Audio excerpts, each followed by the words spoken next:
शुभं करोति कल्याणम्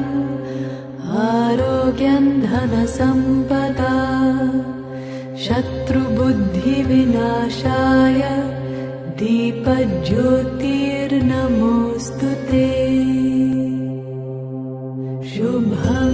करोति कल्याणम् आरोग्यं धनसम्पदा शत्रुबुद्धिविनाशाय दीपज्योतिर्नमोऽस्तुते शुभं करोति कल्याणम् आरोग्यं धनसम्पदा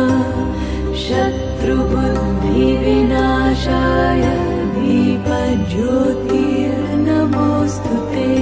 दीपज्योतिर्नमोऽस्तुते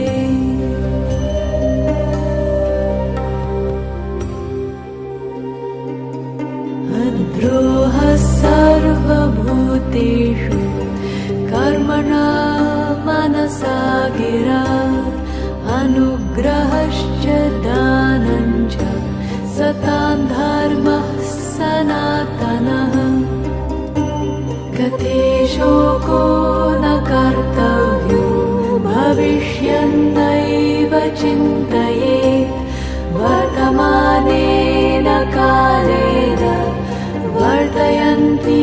विचक्षणाः गते शोको न कर्तव्यो भविष्यन्